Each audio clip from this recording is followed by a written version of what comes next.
Bonjour à tous, c'est toujours le frère Zouloula dans les mystères, dans les révélations cachées de la parole de l'Oba. Je rends grâce à Dieu, le créateur du ciel et de la terre, de ce qu'il est grand, glorieux et redoutable. Je remercie ce Dieu parce qu'il est bon, parce qu'il est fidèle, parce qu'il est tout puissant et de ce qui vit inexplicablement hors de toute réalité. Donc aujourd'hui, par sa permission, par sa grandeur, par sa toute divine puissance, je vais donner notre sorte d'enseignement, c'est-à-dire on va parler de la personne du Christ, du premier-né, la pierre angulaire. Parce que vous savez que actuellement, depuis la nuit de temps, il y a toujours eu des débats sur la personne de Christ. D'autres disaient qu'il était Dieu, d'autres disent qu'il est le Saint-Esprit, qu'il est le Père, le Fils et le Saint-Esprit qui remplit trois fonctions. D'autres disent qu'il est mort sur la croix, d'autres disent qu'il n'est pas mort sur la croix, qu'il est mort sur le poteau. D'autres disent que Christ n'est pas mort, tout simplement. Et d'autres disent que Christ est venu uniquement pour les brebis perdues de la maison d'Israël. Donc, le but de cette vidéo, on va parler de... Est-ce que Christ est réellement mort pour sauver l'humanité? Est-ce que le Christ, c'est-à-dire le premier-né, est-il réellement mort? Parce que vous savez qu'il y a plein de gens qui pensent que Christ, au moment où on devait le livrer, en fait, une autre personne a pris sa place sur le bois. D'autres disent sur la croix qu'une autre personne a pris sa place sur le poteau. Donc Christ n'était pas mort. Et on va voir ça. Il y a aussi des livres apocryphes, des évangiles apocryphes qui font référence à ça. Parce qu'il est dit de ne pas mépriser les prophéties, d'examiner toutes choses et de retenir ce qui est bon. Faites comme les chrétiens de Béret. Parce qu'il est dit dans Proverbe 19:2 que le manque de science n'est bon pour personne. Et dans Proverbe 25:2, la gloire de Dieu est de cacher des choses et la gloire des rois est de sonder des choses. Donc sonder des choses, c'est quoi? C'est que tous ceux-là qui se sont auto-proclamés pasteurs, révérends, bishops, maréchal, apôtres, prophétesses, diacres ou hommes de Dieu inspirés viennent vouloir sonder les choses de Dieu sans toutefois avoir l'esprit de Dieu. Vous voyez certains qui se taguent avoir possédé la connaissance, ils disent qu'ils ont le Saint-Esprit, que Dieu les a dit, que le Saint-Esprit les a dit, c'est-à-dire le Mundi Maloba. Ils disent aussi qu'ils ont eu des révélations, qu'ils ont vu des anges, ils ont vu le monde spirituel. Personne, je dis encore, personne dans ce siècle n'a vu les anges. Personne n'a vu le monde spirituel. Ça se passe dans vos têtes. C'est une sensation que vous recevez. Donc bref, on ne va pas parler des visions ici. Mais vous ne devez pas ignorer qu'il y a plein de gens qui pensent que Dieu les parle réellement. Plein pensent que le Saint-Esprit, qu'ils ont le Saint-Esprit de Dieu. C'est pour ça qu'ils viennent divaguer, ils viennent annoncer des fausses révélations, des révélations sur soi-disant l'enfer, le feu de l'enfer. Mais on va pas parler de l'enfer aujourd'hui, mais on va parler est-ce que Christ est réellement mort? Parce que vous savez que j'avais démontré que Dieu, le Père Tout-Puissant, ne prend pas plaisir aux sacrifices animaux ni aux sacrifices humains. Donc, est-ce que si Christ est-il réellement mort pour sauver l'humanité? Est-ce que la mort de Christ, est-ce que vous pouvez considérer cette mort-là comme un sacrifice humain? Vous voyez? Parce que dans la Bible, on fait allusion au sacrifice par rapport à Christ. On va voir si c'est réellement un sacrifice humain ou Christ est réellement mort pour sauver l'humanité. Donc, parce qu'il est dit dans Proverbe 29:29 que les choses cachées sont au Père, les choses révélées sont à vous, sont aux créatures, sont aux humains. Mais néanmoins, ce Dieu terrible et redoutable dit par son Esprit Saint que les apôtres ont reçu dans Jean 20:22, dans Jérémie 33:3, demande-moi et je te relèverai des choses cachées, des choses que tu ne sais pas. Ce que vous ne savez pas, c'est quoi? C'est qu'il est dit, on va un peu toucher quelques livres apocryphes. Donc, vous pouvez vérifier dans le livre apocryphe, le titre c'est Le voyage des apôtres. Le voyage des apôtres. Il est dit là dans ce livre apocryphe que le Christ n'a jamais été crucifié, mais un autre a pris sa place. Vous voyez? Et maintenant dans un autre livre apocryphe, c'est-à-dire Apocalypse, conte de Pierre, il est dit Simon de Cyrène a pris la place du Christ. Vous voyez? Et vice-versa. Donc, on vous dit cela dans le livre apocryphe, c'est-à-dire Apocalypse, conte de Pierre, l'évangile conte de Pierre, que Christ n'était pas mort, mais c'est une autre personne qui a pris sa place, c'est-à-dire Simon de Cyrène a pris la place du Christ. Et c'est-à-dire il a pris l'apparence du Christ et lui on l'a mis sur le bois, sur le poteau. Et Christ lui il a pris l'apparence de Simon de Cyrène et il s'est mis sur l'arbre. Bref, on ne va pas trop entrer en détail par rapport à ça. Mais toujours est-il qu'il a aussi dit dans un autre livre apocryphe, les actes de Jean. Il a dit ceci, que Christ dit lui-même qu'il n'a jamais souffert ni transpercé, ni frappé, il n'a jamais été frappé, ni suspendu, ni que son sang a coulé. Donc on vous dit cela dans le livre des actes de Jean, dans le livre apocryphe des actes de Jean, c'est-à-dire l'évangile apocryphe des actes de Jean, que Christ dit lui-même là, dans cet évangile, qu'il n'est jamais mort, c'est-à-dire on ne l'a pas tué, ni crucifié, ni mis sur le bois, ni mis sur le poteau, que Christ n'a pas versé son sang. Il dit lui-même qu'il n'a pas versé le sang, qu'il n'a pas été flagellé, qu'on ne l'a pas tué, qu'on n'a pas... Bref, il n'est pas mort comme vous le pensez. Et que tous ceux qui pensent ainsi, ils ont reçu un esprit de confusion, un esprit d'égarement. Et dans ces livres apocryphes, en fait, on vous dit en fait que la personne qui a été mise à mort à la place de Christ, c'était Simon de Cyrène. Mais tandis que dans d'autres évangiles apocryphes, il est dit que ce n'était pas Simon de Cyrène, que c'était Judas l'Iscariote qui a pris la place de Christ. Et quand Judas a pris la place de Christ, ou Simon de Cyrène a pris la place de Christ, Christ était sur l'arbre, vous voyez. Et les apôtres, en fait, plus tard, Christ a dit à ses apôtres que les apôtres ont été égarés, que les apôtres ont reçu une fausse vision de lui sur le bois en train de mourir. Vous voyez, qu'en fait, c'était pas lui. Bref, pour ça, on va aller. Vous savez qu'il y a plein de gens maintenant, ils prennent des versets bibliques, ils les tordent comme... ils tordent les versets bibliques pour les donner d'autres sens. Pour ça, je vais aller dans Jean, chapitre 8, au verset 40. Jean 8, 40.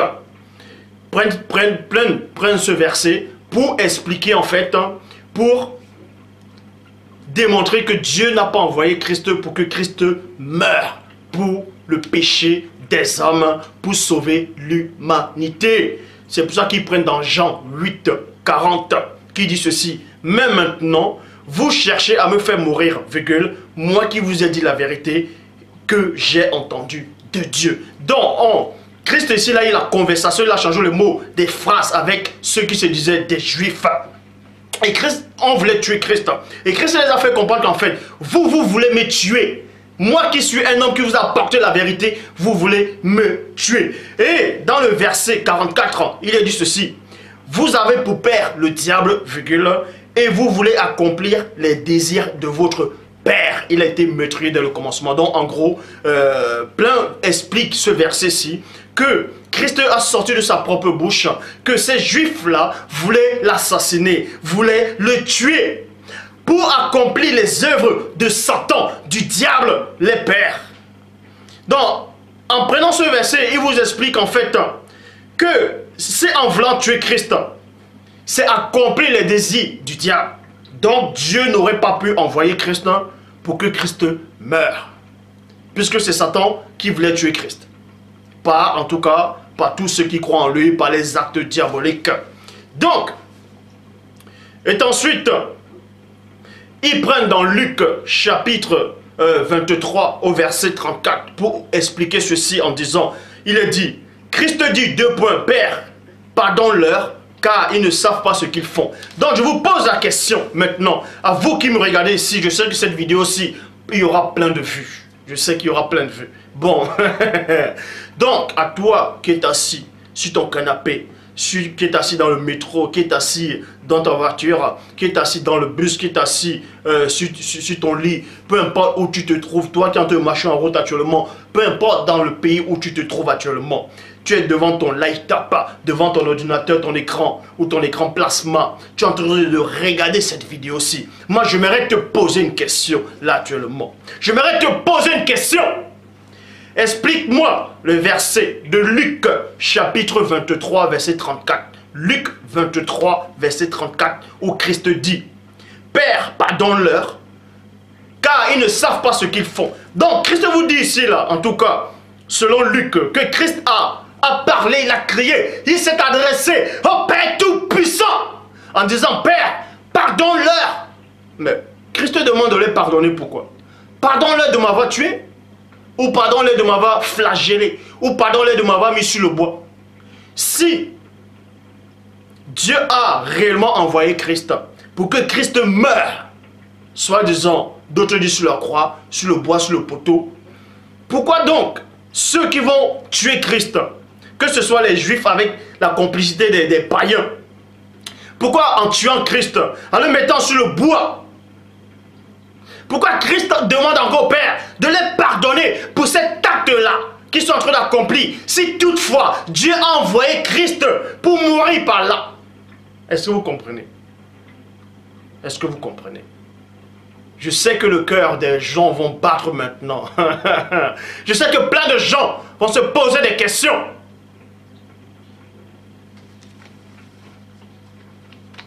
Et encore, dans Actes des Apôtres, chapitre 3, au verset 15, dans la King James française, il est dit ceci. Et vous avez tué le prince de la vie, virgule, vous avez tué le prince de la vie, c'est-à-dire le Christ, que Dieu a ressuscité des morts, duquel nous sommes témoins.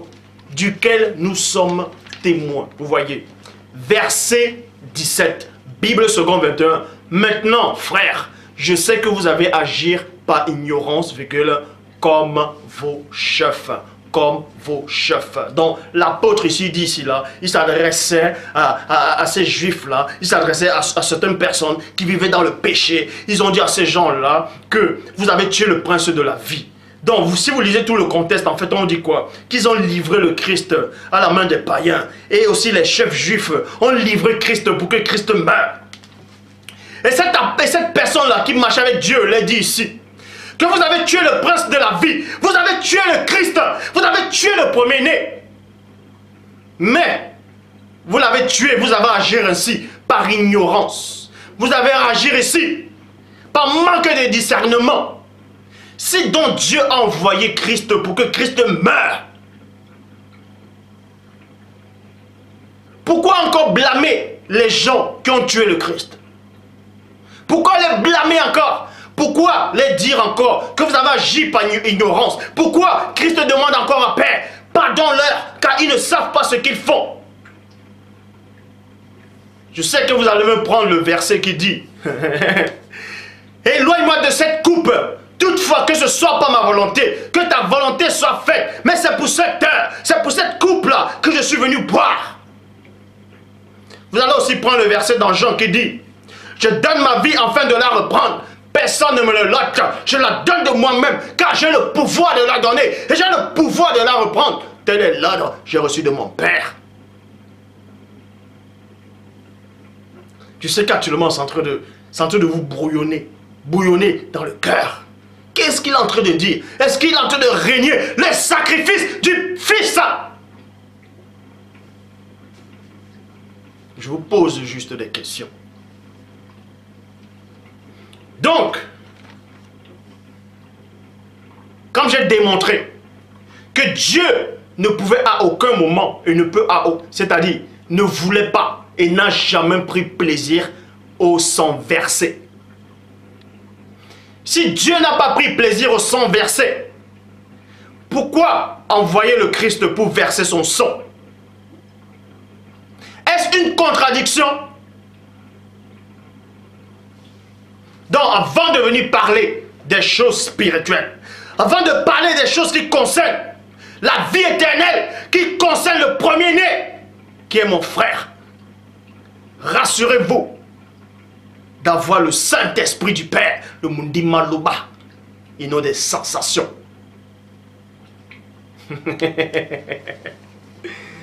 Pour ça, je vais dans Hébreux, chapitre 9, au verset 22. Bible, parole de vie. Plein de gens ne savent pas qui c'est qui a écrit Hébreux. D'autres disent que c'est Paul de Tarse qui a écrit Hébreux. Et d'autres disent qu'ils ne savent pas. Mais toujours est-il que celui qui parle dans le livre d'Hébreux dit ceci dans Hébreux 9, 22. Dans la Bible parole de vie. D'après la loi, virgule, presque tout devient pur avec le sang. Mais si on ne repent pas le sang, les péchés ne sont pas pardonnés. Si on ne repent pas le sang, les péchés ne sont pas pardonnés.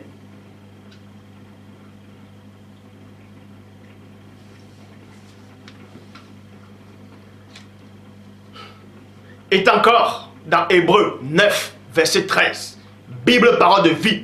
Selon la coutume, on repent le sang des boucs et des taureaux et les cendres d'une vache brûlée sur ceux qui ont fait une faute. Point. Ensuite, virgule, leur corps et non leur esprit et non leur âme. Mais tandis que dans Ézéchiel, il est dit, l'âme qui pêche, c'est elle qui mourra. Mais il est dit ici, là, ensuite, leur corps purifié de cette faute. Et ils peuvent de nouveau célébrer le culte. Lévitique chapitre 4 au verset 1 à 4. Dans la Bible seconde version, il dit quoi? L'Éternel dit à Moïse, 2 points, transmet ses instructions aux Israélites lorsque quelqu'un péchera involontairement contre l'un des commandements de l'Éternel en faisant des choses qui ne doivent pas se faire, si c'est un prêtre, dans notre version on dit un sacrificateur, si c'est un prêtre consacré par onction, il a péché et il a répandu et il a rendu par là le peuple coupable, il offrira à l'Éternel un sacrifice d'expiation pour le péché qu'il a commis. Vous voyez, pour le péché qu'il a commis. Et ensuite, un jeune taureau sans défaut.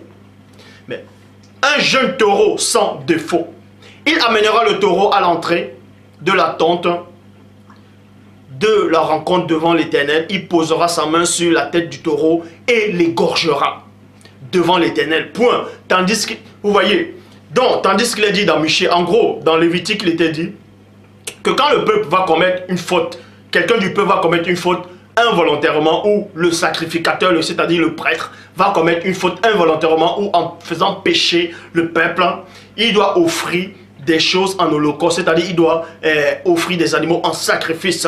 Et le sang de l'animal va purifier le corps. Est-ce que vous comprenez? Donc il va porter un jeune taureau sans défaut. Et il va les moller, c'est-à-dire il va les gorger devant l'Éternel. Or, dans Michée, chapitre 6, au verset 6 à 7, dans Luc seconde 1910, vous allez voir qu'il y a un homme qui a reçu la révélation, un homme qui marche avec le Père. Cet homme-là avait reçu l'esprit du Père, le Mundi Maloba. Et vous dit ici, dans Michée 6, 6 à 7, avec quoi me présenterai-je devant l'Éternel pour m'humilier devant le Dieu très haut? Point d'interrogation. Me présenterai-je avec des holocaustes, avec des veaux d'un an? Point d'interrogation. L'Éternel prendra-t-il des milliers de béliers, des myriades de torrents d'huile? Non. L'Éternel agréera-t-il des milliers de béliers, des myriades de torrents d'huile? Donnerai-je pour mes transgressions mon premier-né, pour pécher, pour le péché, et mon âme le fruit de mes entrailles? Point d'interrogation. Donc cet homme-là s'est posé des questions. Mais cet homme-là savait que ces patriarches, que certaines personnes dans l'ancienne alliance, dans les temps jadis, avaient coutume à pratiquer ces gens, ces actes abominables, ces sacrifices humains et animaux. Mais cet homme-là vient, il se pose la question au-dedans de lui. Et il dit, mais est-ce que Dieu prend réellement plaisir à ce que ses ancêtres-là ont fait? Est-ce que Dieu prend réellement plaisir au sang versé, au taureau, au bouc, à l'immolation, à l'égorgement? Est-ce que Dieu prend réellement plaisir à ça? C'est pour ça qu'il est dit dans Amos, chapitre 5, au verset 22, Bible, parole de vie. Les animaux complètement brûlés et le produit de la terre que vous m'offrez, virgule, ils ne me plaisent pas. Point. Vos sacrifices de bêtes grasses, je ne les regarde même pas. Parce qu'il est dit dans Job 33, 14, que Dieu parle cependant tantôt d'une manière, tantôt d'une autre, et l'on n'y prend point garde. Donc Dieu vous dit ici, par son esprit, qu'il ne prend pas plaisir à ces rituels, il ne prend pas plaisir à l'immolation, il ne prend pas plaisir aux sacrifices animaux. Ou animal si vous voulez. Il ne prend pas plaisir à ça. Il ne prend pas plaisir au sang versé. C'est pour ça qu'il est dit dans Psaume 51, verset 18. Bible parole de vie, Psaume 51, verset 18, Bible parole de vie. Non, virgule, non. Tu ne veux pas de sacrifice. Même si je t'offre un animal entier, il ne te fera pas plaisir. Parce que cette âme-là qui parle dans Psaume 51, verset 18, avait compris que Dieu ne prend pas plaisir à ça. Ésaïe 1, verset 11. Bible en français courant. Je n'ai rien à faire de vos nombreux sacrifices, déclare le Seigneur. J'en ai assez des béliers consumés par le feu et de la graisse des veaux. Je n'éprouve aucun plaisir au sang des taureaux, des agneaux et des boucs. Le Père le dit. Psaume 14, non, Psaume 40. Psaume 40, verset 7. Bible parole de vie. Tu ne veux ni sacrifice, ni offrande, virgule, cela. Tu me l'as dit. Tu me l'as fait comprendre, point. Tu ne demandes ni animaux complètement brûlés, ni sacrifice pour le pardon des péchés.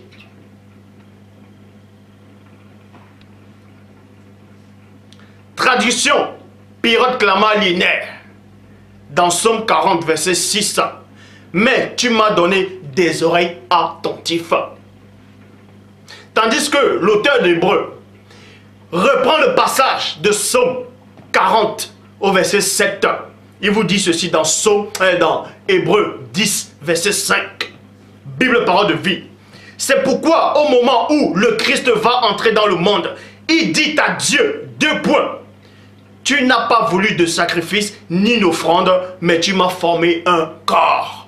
En quel moment dans Psaume 40, verset 7, on parle d'un corps? Il n'est pas dit. Si vous voulez, je relis dans Psaume 40. Vous pouvez vérifier dans toutes les versions que vous pouvez trouver. Dans Psaume, c'est-à-dire Hébreu 10, verset 5, a été pris dans Psaume 40 au verset 7 qui dit ceci. Tu ne veux ni sacrifice ni offrande, cela tu me l'as fait comprendre. Tu ne demandes ni animaux complètement brûlés ni sacrifice pour le péché. Mais en quel moment dans Psaume il est dit tu m'as formé un corps?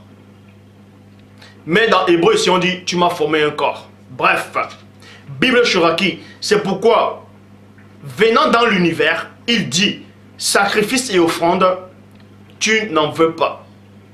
Tu m'as muni d'un corps. Là, c'est toujours dans Hébreu 10, verset 5.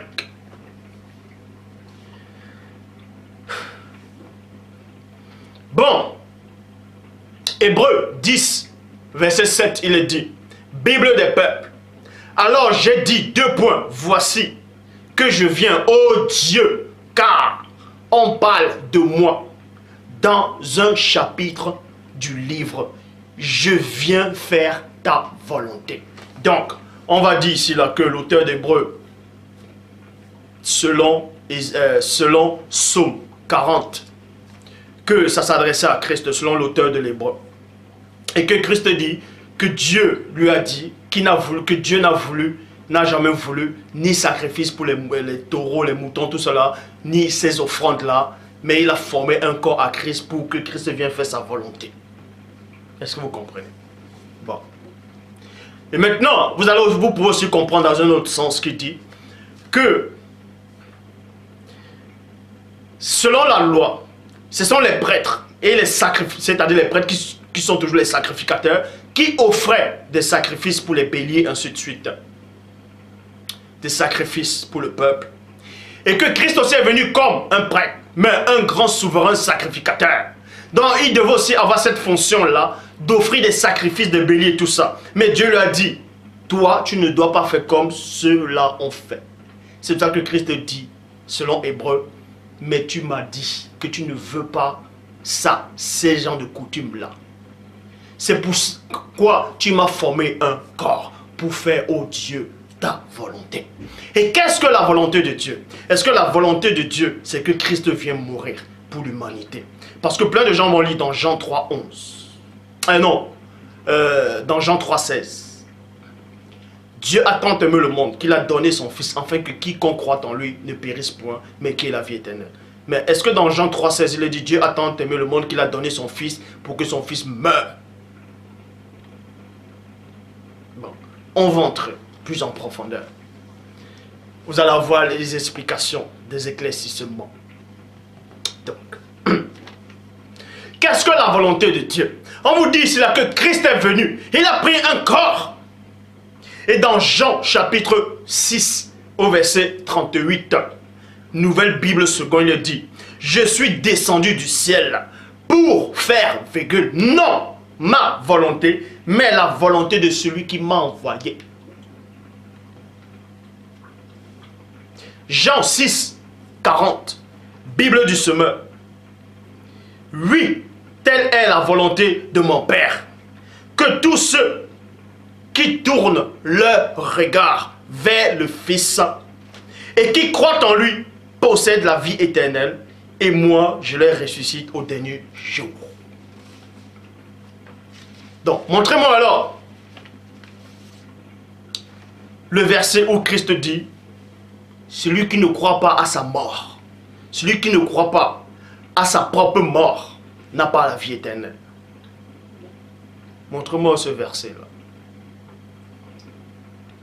Or, Christ dit plutôt ici, dans Jean 6, 40, oui, telle est la volonté de mon Père, que tous ceux qui tournent leur regard vers le Fils et qui croient en lui possèdent la vie éternelle.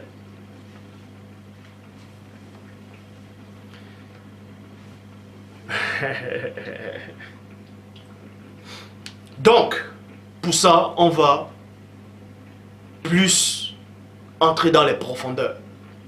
Deutéronome 18, 18, il est dit, Bible pastorale de Marais-Source, je les susciterai un prophète comme toi, parmi leurs frères, 2 points.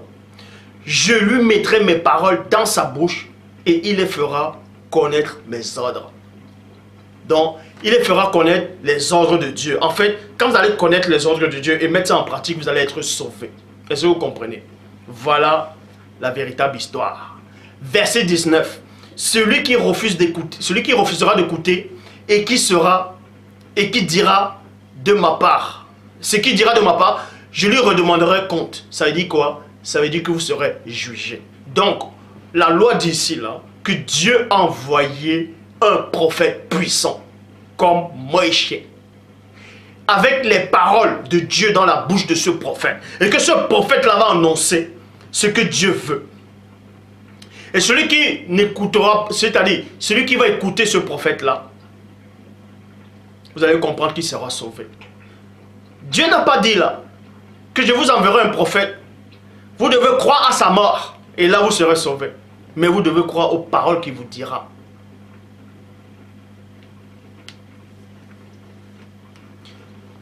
Romains chapitre 8 au verset 3. Bible parole de vie. La loi de Moïse, et non la loi de Dieu. Mais la loi de Moïse ne pouvait pas faire cela. Parce que la faiblesse des êtres humains l'en empêchait d'agir. Mais Dieu a pu le faire. 2 points. Il a envoyé son Fils dans un corps semblable à celui des pécheurs pour les délivrer du péché. Dieu là-bas. Par là, Dieu a condamné le péché qui agit dans les êtres humains. Donc tout ce que je venais de dire, c'était l'introduction. Maintenant, on va entrer dans le cœur du message. Certains maintenant, dans les têtes sont bouillonnés, vont dire, wow, Il est en train de régner le sacrifice de Christ là. On va entrer dans le message. Galates chapitre 3 au verset 13. Bible seconde 21. Christ nous a rachetés de la malédiction, de la loi, en devenant malédiction. Pour nous, puisqu'il est écrit 2 points. Tout homme pendu au bois est maudit. Et non sur la croix, mais pendu au bois est maudit. Donc vous dites là que le péché régnait sur la terre. On va vous expliquer en détail. On va entrer dans les Écritures. On va fusionner avec les Écritures. Pour vous montrer en fait ce que la pensée de l'Écriture. Par le péché, par un homme, le péché est entré dans le monde. Et par un homme, le péché doit sortir. Donc, il y avait le premier homme, Adam, vous connaissez, a fait entrer le péché dans le monde. Selon Paul de Tarse, a fait entrer le péché dans le monde. On sait que le diable a séduit Ève, Ève a séduit Adam, tout ça. Mais Adam a fait entrer le péché dans le monde. Il a fallu un deuxième Adam, qui représente le Christ, pour faire sortir le péché du monde. C'est pour ça que le péché était enfermé dans la chair. Parce que si le péché est enfermé dans l'âme, vous ne pouvez même pas un seul instant, une seule seconde plaire à Dieu. C'est pour ça que le péché a été enfermé dans le corps. À cause du péché, Dieu a envoyé le Christ. Parce que s'il n'y avait pas le péché sur la terre, Christ n'allait pas descendre. Christ est descendu à cause du péché. Et pour ça, il devait porter un corps semblable à celui du péché. Mais sauf que Christ n'a pas péché. Il n'a jamais péché. Il était pur. Mais il avait ce corps.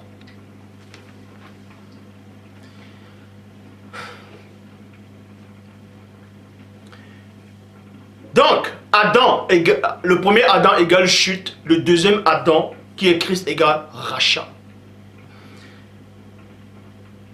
Le deuxième Adam a porté, c'est-à-dire Christ a porté tous les péchés des hommes en lui, dans son corps. Et non dans son âme, mais dans son corps. C'est pour ça, dans Matthieu 27, au verset 46, il est dit, et vers la 9e heure, Christ s'écria d'une voix forte. 2 points. Eli, Eli, lama sabachthani. Ce qui veut dire, mon Dieu, Loba, Loba. Pourquoi m'as-tu abandonné? Pourquoi m'as-tu abandonné? Parce que Christ sur le bois, selon la Bible, vu qu'il a pris tous les péchés de l'humanité, il a porté son lui. Le Saint-Esprit ne pouvait pas rester. Parce qu'on vous dit que le corps, le temple du Saint-Esprit, c'est le corps. Et vu que Christ a porté tous les péchés, les fardeaux, cette poubelle-là, ces pensées des hommes à son corps, le Saint-Esprit s'est retiré. C'est pour ça que Christ a dit, et là où, loba, loba. Pourquoi m'as-tu abandonné?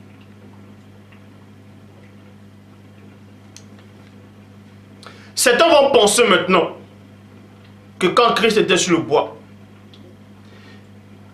on vous montre que Dieu n'a pas pris plaisir à ce que Christ soit sur le bois. C'est pour ça que Dieu s'est retiré. C'est ce que certains penseront. Mais on va voir la pensée de l'Écriture. Hébreux chapitre 5 au verset 7. Bible, parole de vie. Le Christ pendant sa vie sur la terre, a adressé à Dieu des prières et des supplications avec de grands cris et des larmes. On vous dit quoi?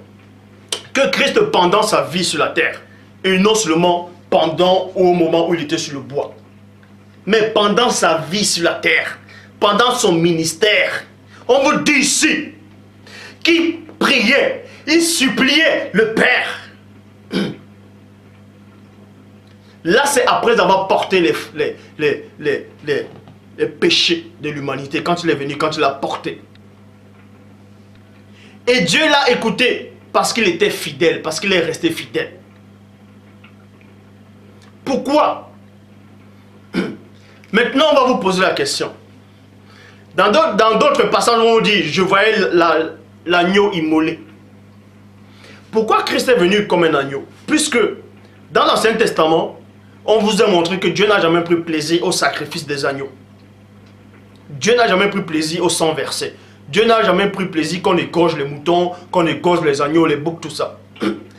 Maintenant, pourquoi Dieu maintenant envoie Christ qui représente l'agneau pour que, soi-disant, il puisse être cloué ou bien mourir sur le bois? Est-ce une contradiction? On va mieux vous expliquer ce petit détail. Ce petit détail. Donc vous dites ici, premièrement, pourquoi Christ est venu en tant qu'agneau? Pourquoi Christ n'est pas venu en tant que mouton, ou en tant que brebis, ou en tant que taureau, ou en tant que bouc, ou en tant que cabri? Pourquoi l'agneau? Pourquoi Christ est venu en tant qu'agneau? Donc, avant de venir parler, ou bien faire des vidéos, ou aller prêcher dans les métros, dans les trains, ou dans les bus, ou en plein air, que Dieu a aimé le monde, qui vous a envoyé Christ, et Christ est mort pour vous, sur le bois, que l'agneau de Dieu est venu. Il faut d'abord savoir pourquoi Christ est venu en tant qu'agneau. Cet agneau-là représente quoi? On va vous révéler pourquoi Christ est venu en tant qu'agneau, premièrement, pour comprendre. Est-ce que Christ a réellement fait ce sacrifice? Est-ce qu'il y a réellement eu un sacrifice de sang versé? Et si Christ est mort pour sauver l'humanité, est-ce que son sacrifice est un sacrifice humain? Donc, premièrement, pourquoi Christ est venu en tant qu'agneau? Tout simplement parce qu'il est dit dans Psaume, chapitre 23, verset 1. Psaume 23, verset 1. Bible, parole de vie. Psaume de David, point. Le Seigneur est mon berger. Donc, Dieu est le berger. Dieu est le vrai berger.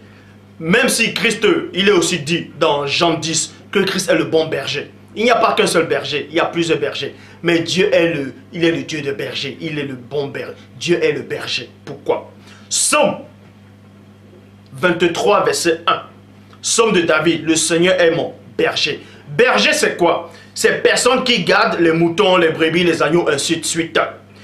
Parce qu'il est dit dans Ézéchiel, chapitre 34, au verset 31. Ézéchiel 34, 31, King James française. Vous, mes brebis, les brebis de mon pâturage, vous êtes des âmes.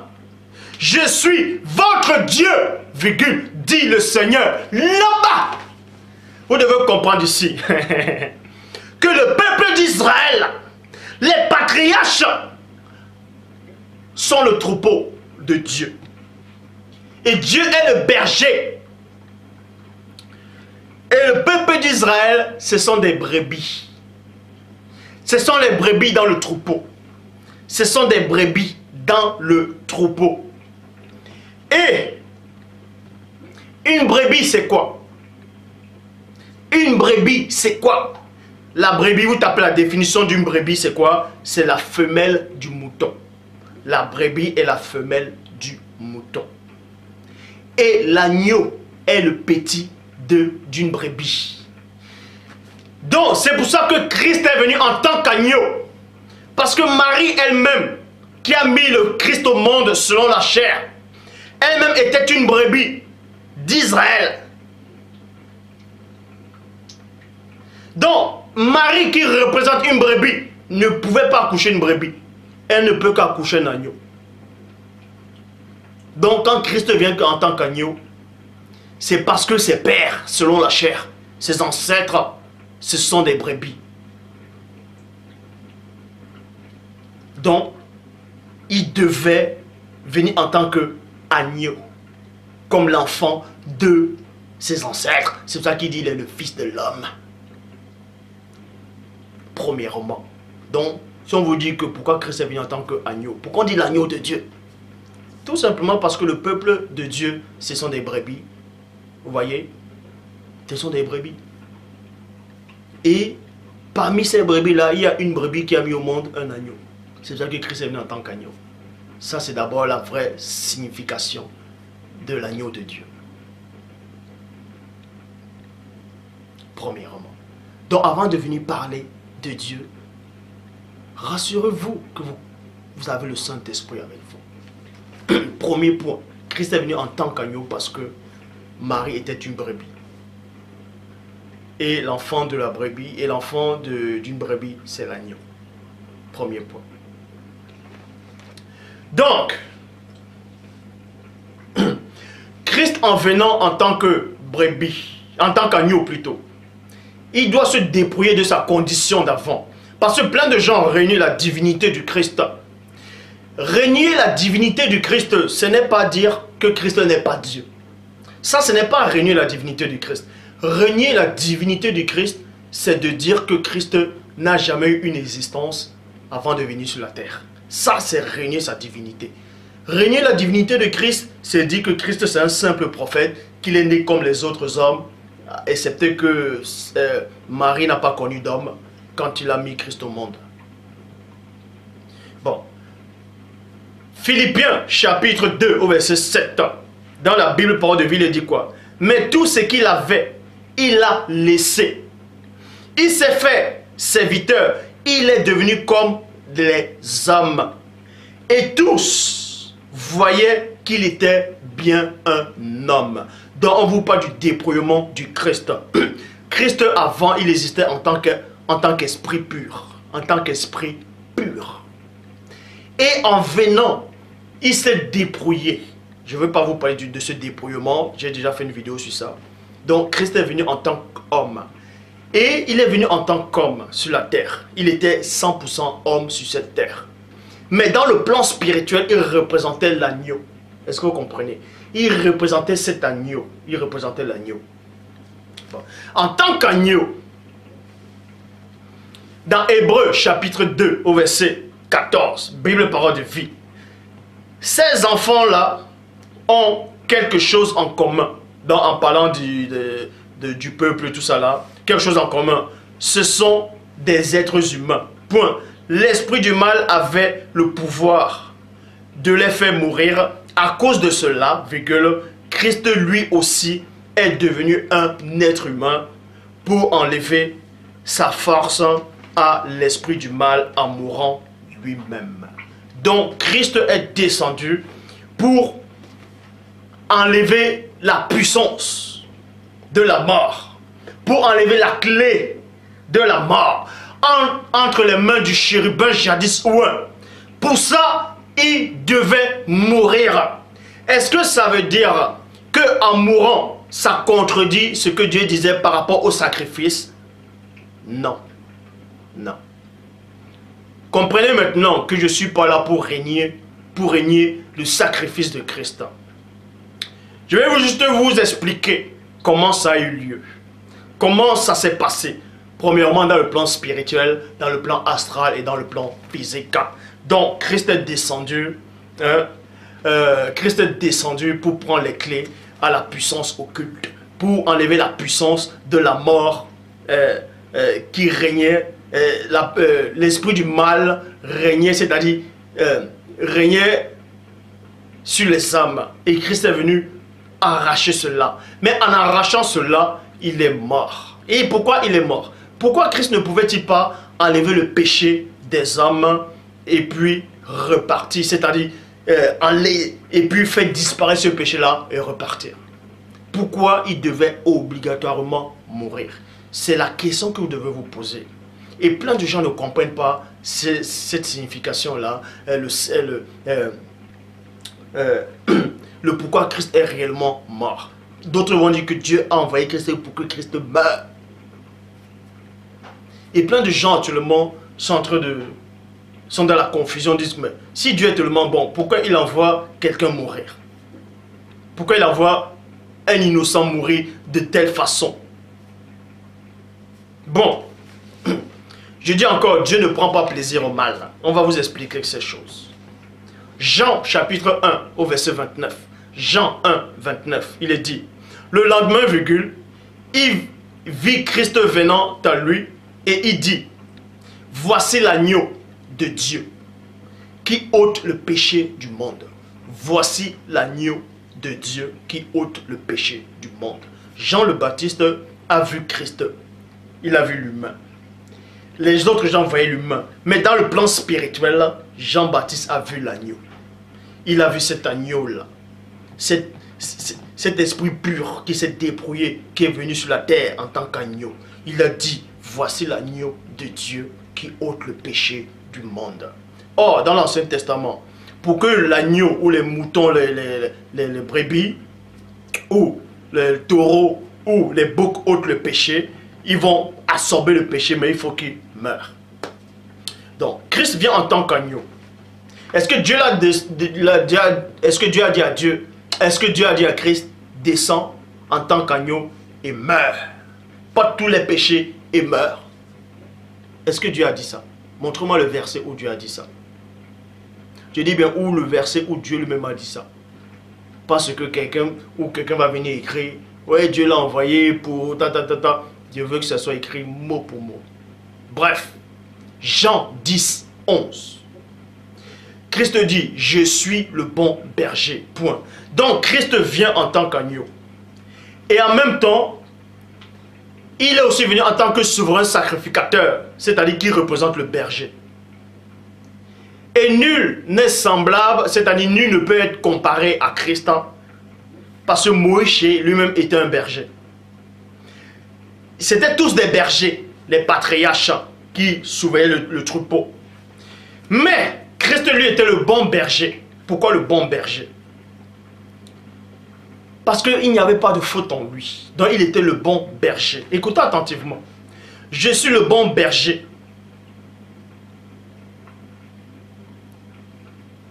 Le bon berger donne sa vie pour ses brebis. Vous voyez?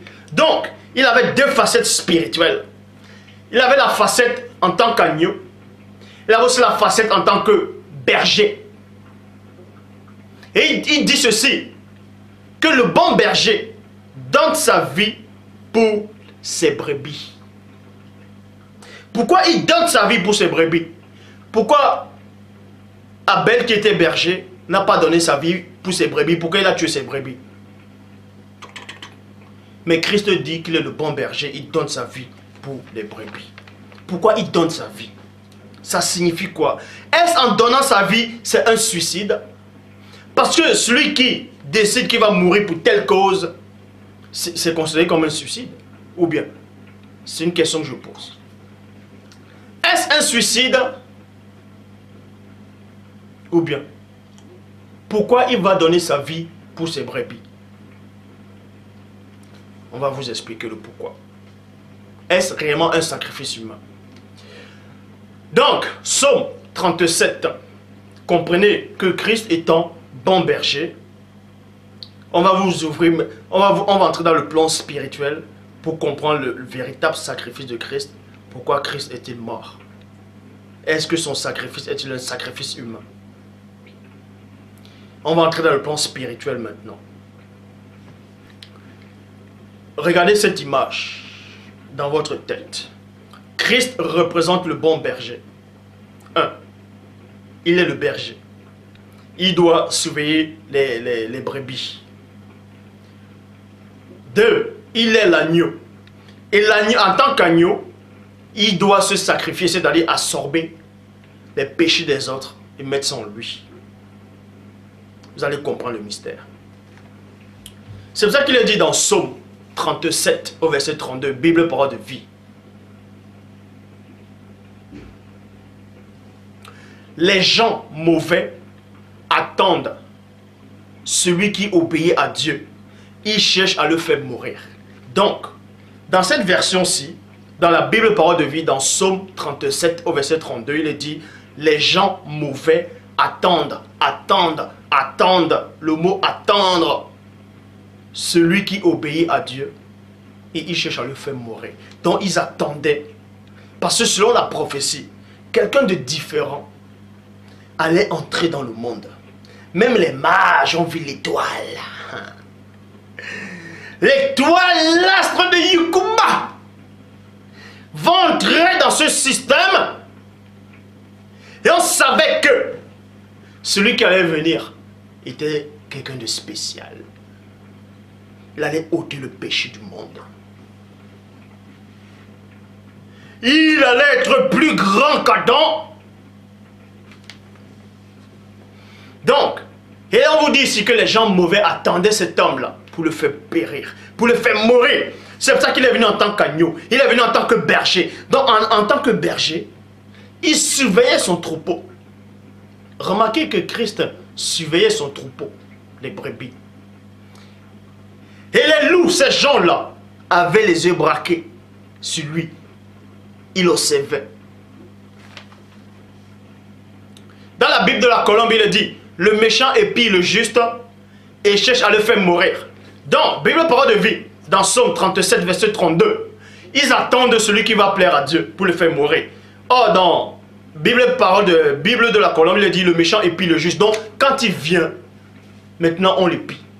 Donc, les loups sont là, les loups ravisseurs sont là. Il y a des loups. Ils sont en train de regarder le troupeau. Ils voient le Christ en tant que berger. Parce que cette brebis-là, cet agneau-là, avait déjà pris le péché. C'est-à-dire, il prenait déjà les fautes des autres. Il absorbait sur lui. Il prenait sur lui la faute de ces brebis-là. Il les supportait, les colères. Il mettait ça en lui. Toi qui es chargé et fatigué, viens qu'à moi et je te donnerai du repos. C'est ce que Christ disait. Donc, il prenait les fautes de ces brebis.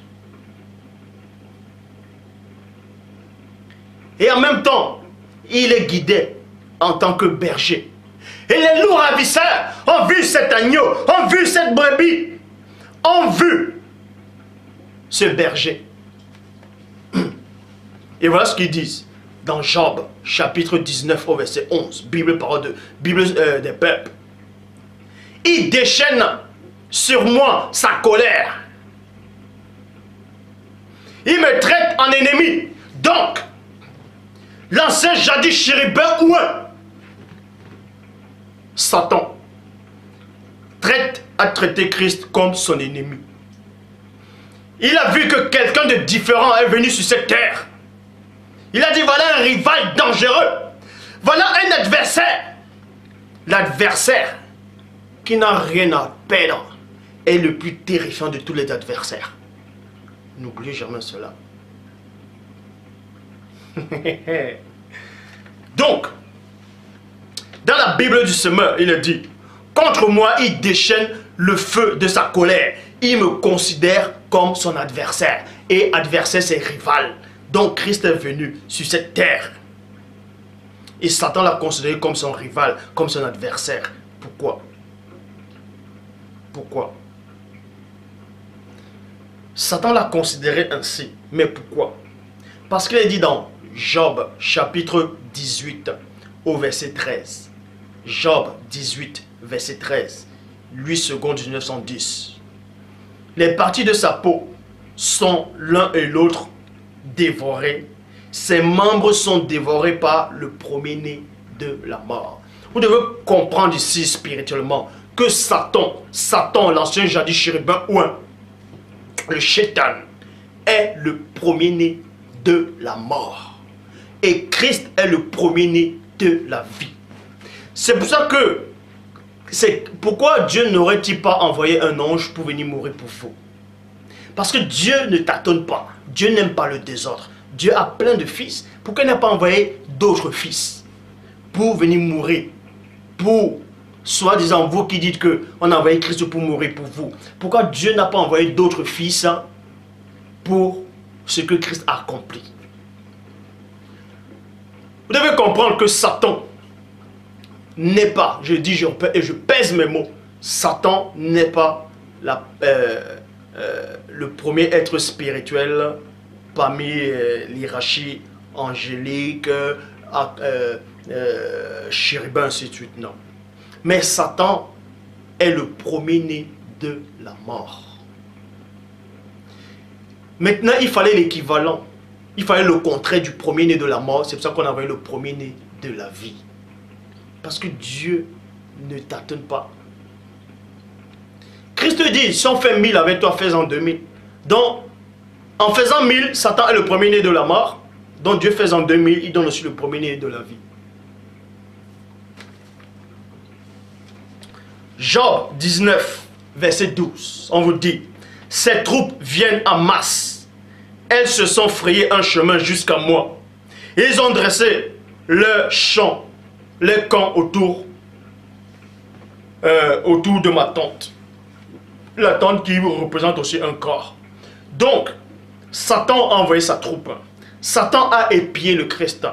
Il a considéré Christ comme un adversaire redoutable, puissant, comme une sorte de rivalité. Et il a envoyé sa troupe. Ils ont frayé un chemin. Pour attraper ce berger-là, je frapperai le berger, les brebis seront dispersées. Pour attraper ce berger-là, parce que Satan avait la main mise sur les brebis. Donc l'agneau est venu prendre les fautes des brebis, il a porté en lui. Et maintenant, il s'est transformé. Il a une autre facette en tant que berger pour les guider maintenant dans les verts pâturages, vers le Père. Et Satan a vu ça. Il a dit non, lui là, on doit frapper cet agneau-là. On doit aussi frapper ce berger-là. C'est ça qu'ils ont frayé un chemin pour attraper le Christ. C'est pour ça qu'il est dit dans Matthieu, chapitre 26, au verset 47. Comme il parlait encore, voici Judas, l'un de 12, arriva avec lui une foule nombreuse, armée d'épées et de bâtons, envoyée par les principaux sacrificateurs et par les anciens du peuple. Jean 18, verset 8 à 9. Il est dit, Christ répondit, 2 points. Je vous ai dit que c'est moi. Parce qu'on a dit. C'est-à-dire, ils ont dit à Christ. Christ les a vus arriver, il a dit, que cherchez-vous? En parallèle. En parallèle. Ils ont dit, qui cherchait le Christ? Et il a dit, Amaho, c'est-à-dire, c'est moi. Vous allez me dire, j'ai parlé en quoi là? C'est l'araméen. Bref. Le Christ répondit, je vous ai dit que c'est moi. Si donc c'est moi que vous cherchez, laissez aller ceci. Laissez aller ceci. Donc, les loups sont arrivés. Ils sont venus attraper le berger. Et le berger, on vous dit ici là, vu que vous m'attrapez, laissez aller mes brebis. Vous allez comprendre dans le plan spirituel qu'il a livré un combat, c'est-à-dire, ce combat c'est quoi? Il demande à ses brebis, c'est-à-dire, il se place devant. Il met un barrage entre les loups et ses brebis. C'est pour ça que David disait, quand un lion ou un ours vient attraper l'un de ses brebis, il attrape l'ours ou il attrape le lion. Mais, là, Christ n'avait même pas permis qu'on attrape ses brebis pour qu'il allait les rattraper après, comme David faisait. David, quand il surveillait son troupeau, on vous dit que quand le lion venait, le lion attrapait dans sa bouche une de ses brebis, il fuit avec. Mais ça veut dire que David n'était pas attentif. Il ne regardait pas partout pour que le lion venait, mais Christ était attentif. C'est pour ça qu'il s'est placé devant. Il a vu l'adversaire arriver. Il a vu les loups arriver. Il s'est mis entre les loups et entre ses brebis. Vous devez comprendre ça spirituellement. Et Christ savait qu'on venait le tuer. Il pouvait disparaître s'il voulait. Mais il était homme parce que Dieu n'aime pas le désordre. Vous allez comprendre quelque chose. Il devait vivre cette condition physique. C'est pour ça que Christ met entre les loups et entre ses brebis pour les protéger. Mais en les protégeant, ils étaient nombreux. Donc, il devait les retenir. C'est pour ça qu'il dit, le bon berger donne sa vie pour ses brebis. Il donne sa vie. Donc, il devait mourir. Pourquoi? Parce que les autres venaient pour le tuer déjà. Si Christ fuyait, il allait laisser ses brebis. Et ses brebis, on allait les massacrer. C'est pour ça qu'il préfère rester et ses brebis prennent la fuite. Mais, ces brebis prennent la fuite. Avant que ces brebis prennent la fuite, il y a quand même l'une de ces brebis qu'il a déjà formée, qu'il est en train de former pour prendre la place du berger.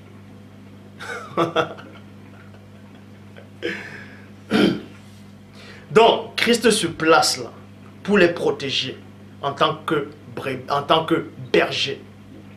Christ, quand on l'a attrapé en tant que berger. C'est pour ça que les apôtres, les brebis ont pris la fuite. Spirituellement, vous allez comprendre ici. Ils ont pris la fuite. Vous voyez? Donc, il les a retenus. Les autres ont pris la fuite. C'est pour ça qu'il est dit, dans Jean 18, versets 9 à 8. Christ répondit, je vous ai dit que c'est moi. Si donc c'est moi que vous cherchez, laissez aller ceux-ci. Il dit cela afin que s'accomplisse la parole qu'il avait dit. 2 points. Je n'ai perdu aucun de ce que tu m'as donné. Oh Dieu, je n'ai perdu aucun.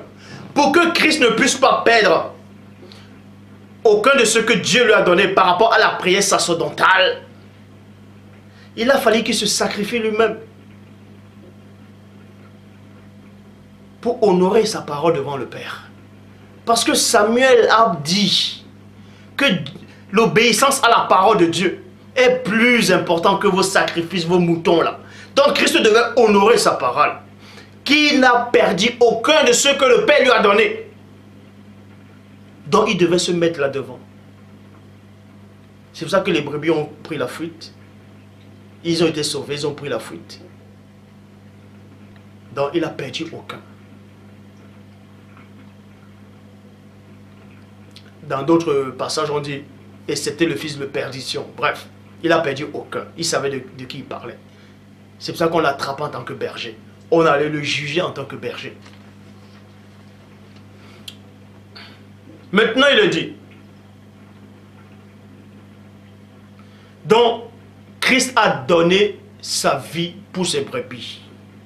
Et ça veut dire que c'est un sacrifice humain. Ce n'est pas un sacrifice humain.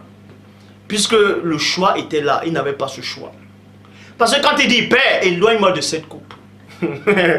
On va entrer dans le sens spirituel. Père, éloigne-moi de cette coupe. Toutefois, que ce ne soit pas ma volonté, mais que ta volonté soit faite. Et c'est pour cette heure que je suis venu. Parce que Christ, en descendant, il savait ce qui allait se passer. Nous savons. Donc, il savait aussi que le Père allait lui donner des brebis. Mais, la condition c'est quoi? Il ne devait perdre aucune de ses brebis. Il ne devait pas perdre même une seule de ses brebis. Il ne devait pas. Il savait cela. Le fait est que David, il surveillait le troupeau et un lion venait attraper une brebis dans la bouche et fuyait avec, et David venait, il attrapait, il assommait le lion, il prenait la brebis de la bouche du lion. Forcément la brebis sera blessée. Ou quoi que si le lion attrape une brebis dans sa bouche, il va juste l'attraper petit. Une lionne, quand elle attrape un animal dans la bouche, il brise les os. Il attrape fort. Mais le seul truc que la lionne ne va pas, ou le lion peut-être, ne va pas attraper fort dans sa bouche, c'est un petit lionceau. C'est son petit lionceau qui veut protéger. Il va attraper par la bouche, mais il ne va pas faire mal. Croyez que le lion va venir attraper les brebis de David qui protégeait ou ses moutons. juste comme ces brebis, comme ces lionceaux. Ah non, ah non. Donc David va les re-soigner après. Mais aucun de ces brebis ne sera perdu ou même touché. C'est pour ça que Christ, en fait, en donnant sa vie, ce n'est pas un sacrifice humain comme vous le pensez. Parce que Dieu ne prend pas plaisir au sacrifice humain. Christ s'est sacrifié pour ses brebis. Il s'est sacrifié pour l'humanité. Parce qu'il ne devait perdre aucun. Donc il a combattu pour ça. Il les a retenus. Pour ça que les autres prennent la fuite. Et ces apôtres-là qui ont pris la fuite représentaient l'Église de plus tard. Là, c'était une représentation symbolique. Donc, en prenant la fuite, qu'est-ce qui se passe? Forcément, on l'attrape. Christ, en prenant la fuite, Christ ne pouvait pas lutter comme Samson luttait contre 1000 Philistins. Parce que Christ n'est pas violent. C'est-à-dire, il n'est pas là pour lutter contre la chair et le sang.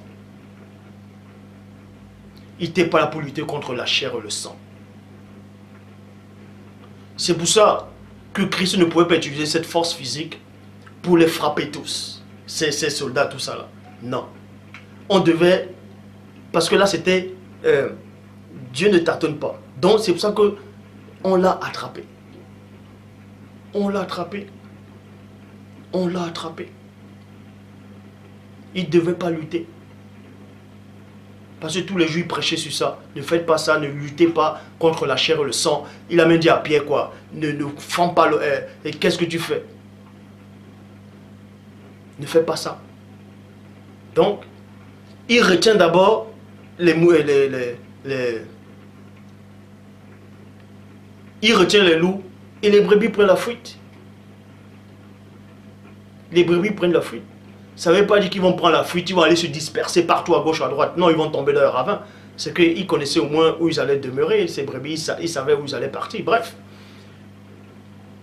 Donc, Christ, là, il n'avait plus le choix. Il n'avait pas le choix. Et à cet instant, il ne voulait même pas demander à Dieu d'envoyer des légions d'anges pour frapper ces gens-là. Non. Il devait passer par là pour montrer l'amour qu'il avait pour ses brebis. Il s'est sacrifié. Et ce sacrifice-là, ce n'est pas un sacrifice humain comme vous imaginez. Ce n'est pas, on vous dit, l'agneau immolé. Attendez, on va arriver. Donc, en se sacrifiant, il donne sa vie pour ses brebis. Il n'y a pas de plus grand amour que de donner sa vie pour ses brebis, que de donner sa vie pour ses amis. Il a donné sa vie. Il a dit, je ne profère pas qu'on nous arrête tous. Mais je vais faire une diversion et vous allez prendre la fuite et moi je vais rester pour les retenir. Alors, il savait qu'en faisant ça, on allait le tuer après. C'est pour ça qu'on dit qu'il a donné sa vie.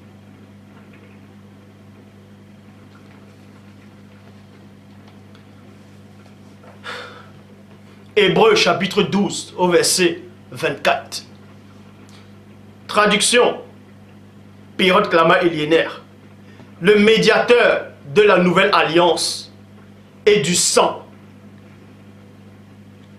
Purificateur qui parle mieux éloquemment que celui d'Abel. Ça veut dire quoi? Dans Genèse 4, on vous dit que le sang d'Abel a crié de la terre jusqu'à Dieu. Mais ce sang-là, ce n'est pas le sang qui coule là, le sang rouge. Ce sang-là symbolise l'âme. Vous pouvez vérifier ça dans Apocalypse, où on a vu les sceaux, on a vu les âmes de ceux qui avaient été tués sur la terre. Dans le sang d'Abel qui criait dans la Genèse, c'était son âme qui criait.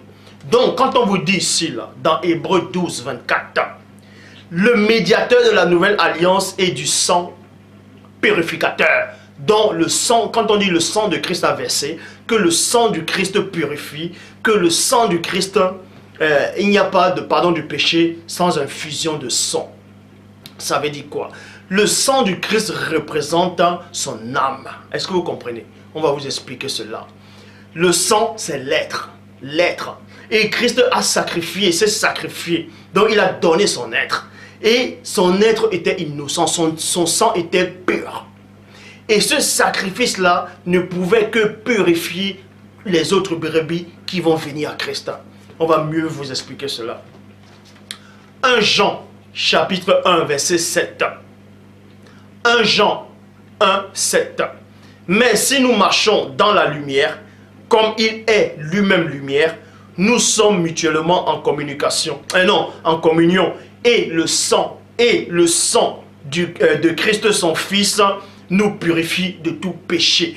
Donc, le sang du Christ purifie de tout péché. Ça veut dire quoi? Ça veut dire que c'est l'âme de Christ qui purifie. C'est l'être dont c'est Christ qui purifie de tout péché. Pourquoi? Parce qu'il est dit dans Psaume chapitre 51, verset 2. Lave-moi complètement de mon iniquité et purifie-moi de mon péché. Mais quand David dit ici, là, dans Psaume 51, verset 2, lave-moi complètement de mon péché et purifie-moi. Est-ce qu'on va purifier David avec le sang? Non. On purifie David par la parole. Vous allez voir cela. On va vous expliquer ces choses. Tite 2, verset 14. Qui s'est donné lui-même pour nous, afin de racheter de toute iniquité et de se faire un peuple qui lui appartient, virgule, purifié par lui, et zélé pour les bonnes œuvres. Purifié par lui et non purifié par son sang. Mais purifié par lui, ça veut dire quoi? C'est quand on dit le sang du Christ vous purifie, que le sang du Christ a purifié. Ça veut dire c'est Christ, c'est-à-dire c'est son âme. Le sang de Christ, c'est son âme. Et son âme était innocent. Son âme, quand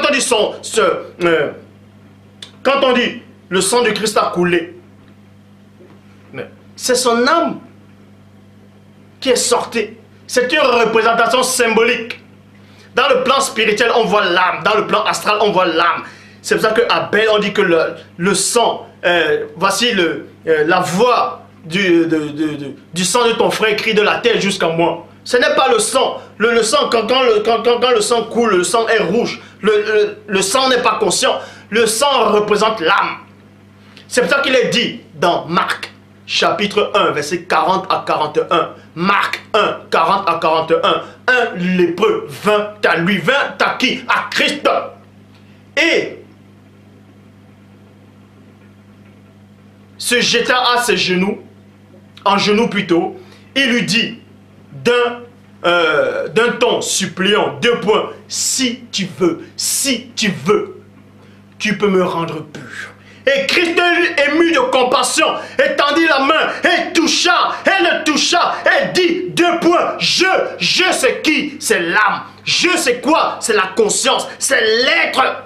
L'âme, le sang, je le veux soit pur. Alors, dans Marc 1, 40 à 41, quand Christ dit je le veux soit pur, c'est son âme qui l'a purifié. Et c'est le sang du Christ qui a purifié ce lépreux là. Ça, c'est une représentation symbolique. Donc, pour tous les autres livres apocryphes, où on dit Christ n'est pas mort, il ne s'est pas sacrifié, tout ça là, je le dis ici là. Christ est réellement venu sur cette terre. Il s'est sacrifié. Il s'est sacrifié. Je le dis, il s'est sacrifié pour ses brebis. Il s'est sacrifié pour l'humanité. Ce n'est pas un sacrifice humain. J'ai expliqué dans la vidéo. Il s'est sacrifié en protégeant ses brebis. Ça veut dire que si vous marchez avec votre enfant, si vous avez peut-être 3 enfants ou 4 enfants en route, un chien vient vous attaquer. Vous allez faire comment? Vous allez d'abord dire à vos enfants de fuir et vous allez retenir le chien. Même si en sachant que le chien va vous manger, que le chien peut vous manger. Vous allez quand même vous sacrifier pour que vos enfants prennent la fuite, non? Alors c'est ce que Christ a fait. Où est le sacrifice humain là? Le Père s'est encore glorifié.